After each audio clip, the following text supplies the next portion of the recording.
Today I'll wrap up my series on the changes to the 3 TREC forms that are available for your use today but are mandatory as of March 1. Today's topic will address the new Notice of Buyer's Termination of Contract. That's next in my tip of the week.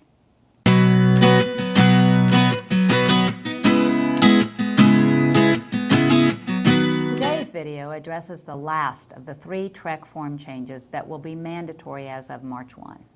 The Notice of Buyer's Termination of Contract has been revised to include all provisions under the contract where the buyer has the right to terminate the contract under certain conditions.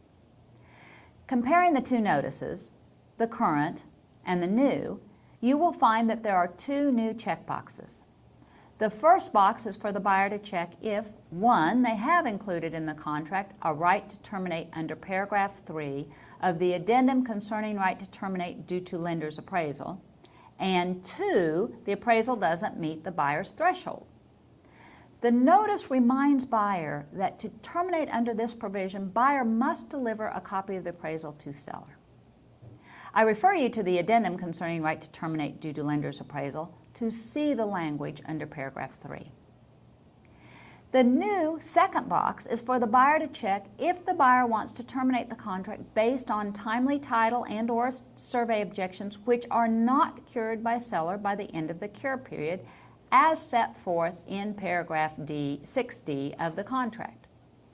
Remember when your current contract came out last year, a change was made to paragraph 6D, the provision with regard to title objections and seller's cure of such objections. The previous contract provided for an automatic termination if objections were not cured or waived by the buyer. Now the contract states the objections which are not cured by buyer are waived by the buyer automatically unless buyer terminates the contract within the time specified. Thus, the new box to give notice of termination from buyer to seller. The other change that was made on the notice was to the notice in regards to buyer's notice to terminate because the property does not satisfy lender's underwriting requirements. As you know, under the new property approval section, when buyer gives notice to the seller 3 days prior to closing that the property did not satisfy the lender's underwriting requirements, a written statement from the lender must accompany that notice. So the revised notice under this provision reminds buyer that a termination under property approval must be accompanied by a written statement from the lender setting forth the reason for lender's determination.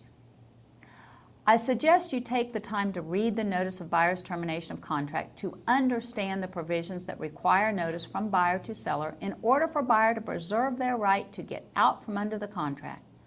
All of these items are contingencies in favor of the buyer. If the buyer fails to exercise his or her right to terminate under any of these contingencies in a timely manner, then buyer forfeits his or her right to terminate. Once again, thank you for watching our videos and thank you for sharing valuable feedback. This is one way Allegiance tries to give back to the industry and become a trusted resource for results. Thank you.